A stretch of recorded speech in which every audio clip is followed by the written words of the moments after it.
Cell, the unit of life.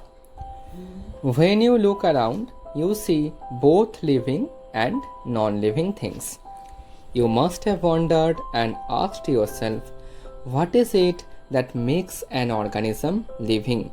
Or what is it that an inanimate thing does not have which a living thing has? The answer to this presence is the basic unit of life, the cell in all living organisms. All organisms are composed of cells. Some are composed of a single cell and are called unicellular organisms, whereas others, like us, composed of many cells, are called multicellular organisms. What is a cell? Unicellular organisms are capable of independent existence and performing the essential functions of life. Anything less than a complete structure of a cell does not ensure independent living.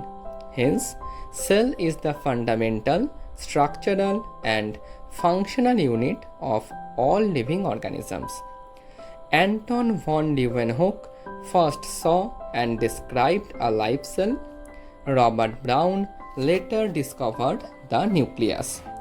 The invention of the microscope and its improvement leading to the electron microscope revealed all the structural details of the cell. Cell theory.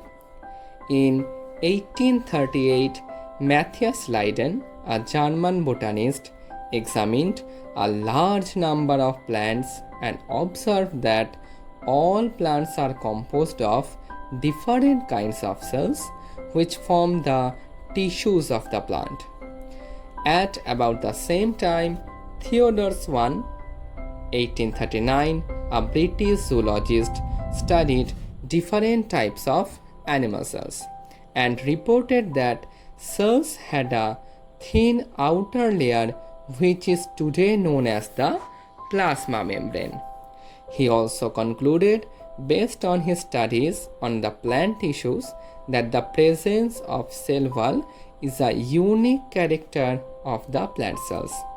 On the basis of this, Swan proposed the hypothesis that the bodies of animals and plants are composed of cells and products of cells. Leiden and Swan together formulated the cell theory. This theory, however, did not explain as how new cells were formed.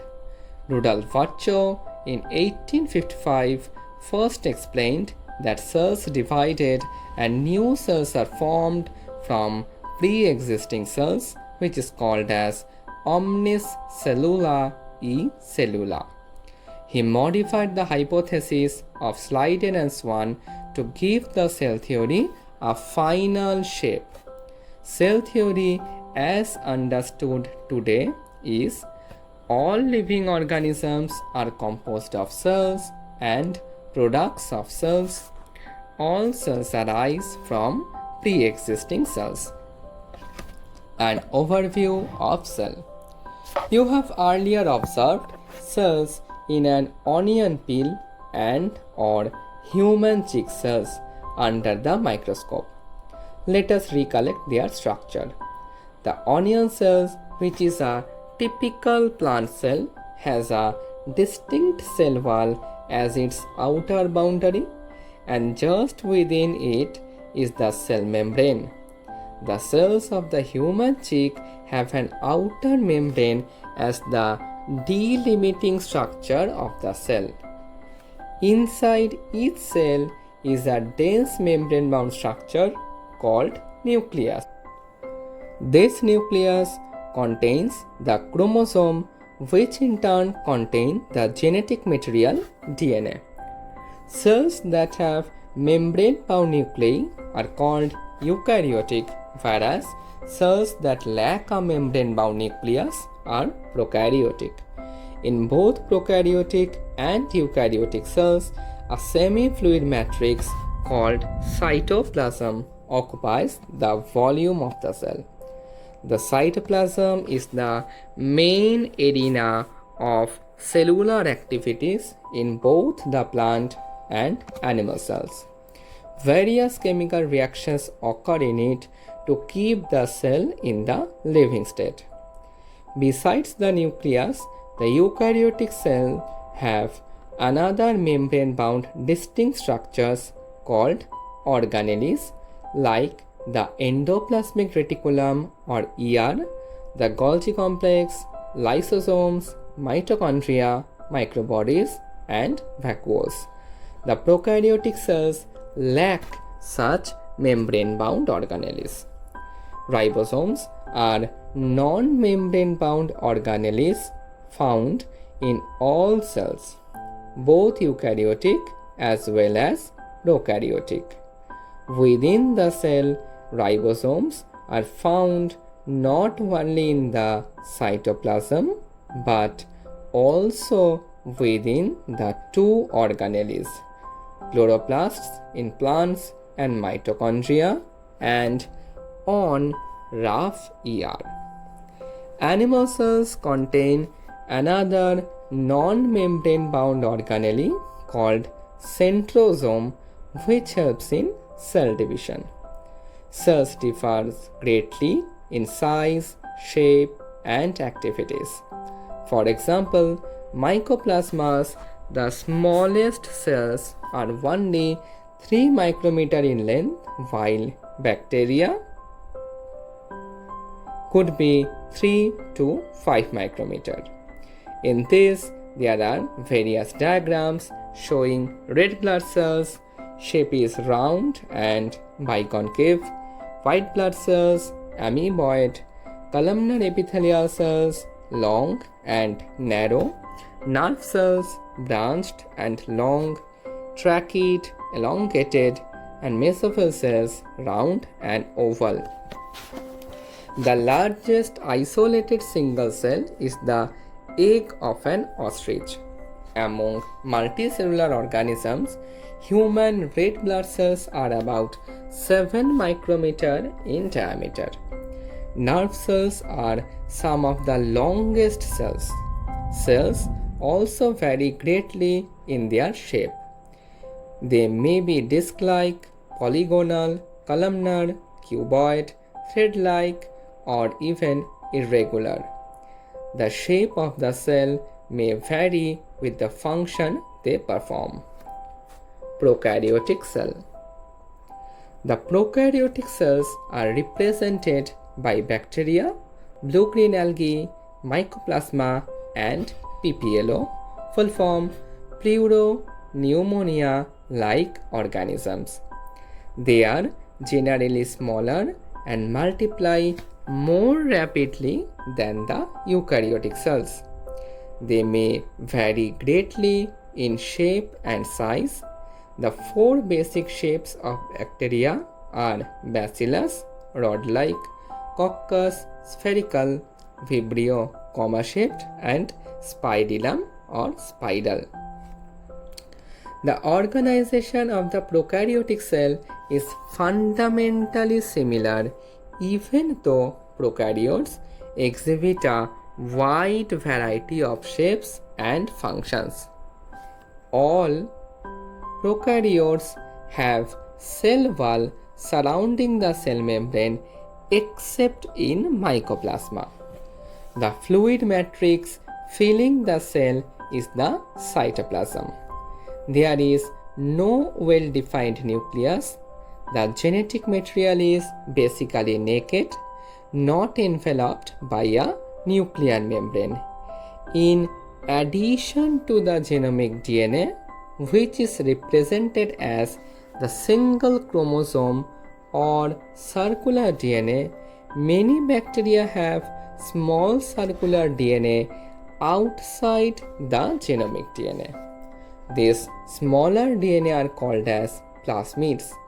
The plasmid DNA confers certain unique phenotypic characters to such bacteria. One such character is resistance to antibiotics. In higher classes, you will learn that This plasmid DNA is used to monitor bacterial transformation with foreign DNA. Nuclear membrane is found in eukaryotes. No organelles like the one in eukaryotes are found in prokaryotic cells except for ribosomes. Prokaryotes have something unique in the form of inclusions. A specialized differentiated form of cell membrane called mesosome is the characteristics of prokaryote. They are essentially infoldings of the cell membrane. In diagram, a typical eukaryotic cell 10 to 20 micrometer, typical bacteria 1 to 2 micrometer, PPLO about 0.1 micrometer, viruses 0.02 to 0.2 micrometer. Cell envelope and its modifications. Most prokaryotic cells, particularly the bacterial cells, have a chemically complex cell envelope. The cell envelope consists of a tightly bound three-layered structure, i.e., the outermost glycocalyx, followed by the cell wall and then the plasma membrane. Although each layer of the envelope performs distinct function, they act together as a single protective unit. Bacteria can be classified into two groups on the basis of the differences in the cell envelope and the manner in which they respond to the staining procedure developed by Gram. That means those that take up the Gram strain are Gram positive and the others that do not are called as Gram negative bacteria. Glycocalyx differs in composition and thickness among different bacteria. It could be a loose sheet called as the slime layer in some, while in others it may be thick and tough called the capsule. The cell wall determines the shape of the cell and provides a strong structural support to prevent the bacterium from bursting or collapsing. The plasma membrane is selectively permeable in nature and interacts with the outside world. This membrane is similar structurally to that of the eukaryotes. A special membranous structure is the mesosome, which is formed by the extensions of the plasma membrane into the cell. These extensions are in the form of vesicles, tubules, and lamellae. They help in cell wall formation, DNA replication, and distribution to daughter cells. They also helps in respiration, secretion process to increase the surface area of the plasma membrane and enzymatic content. In some prokaryotes like cyanobacteria, there are other membranous extensions into the cytoplasm called chromatophores, which contain pigments. Bacterial cells may be motile or non-motile. If motile, they have thin filamentous extensions from their cell wall called flagella. Bacteria show a range in the number and arrangement of flagella. Bacterial flagellum is composed of three parts: filament, hook, and basal body. The filament is the longest portion and extends from the cell surface to the outside. Besides flagella, pili and fimbriae are also surface structures of the bacteria but do not play a role in motility. The pili are elongated tubular structures made up of a special protein. The fimbriae are small, bristle-like fibers sprouting out of the cell. In some bacteria, they are known to help attach the bacteria to rocks in streams and also to the host tissue. Ribosomes and inclusion bodies. In prokaryotes, ribosomes are associated with the plasma membrane of the cell. They are about 15 nanometer by 20 nanometer in size and are made of two subunits, 50S and 30S units, which when present together form 70S prokaryotic ribosomes. Ribosomes are the site of protein synthesis.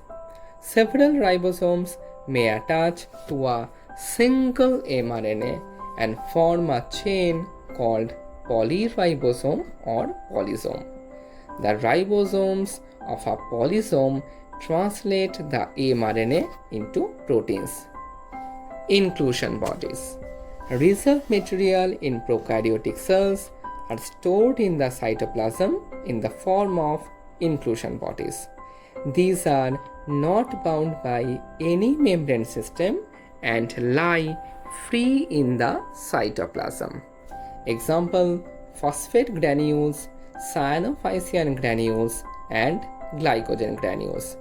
Gas vacuoles are found in blue-green and purple and green photosynthetic bacteria.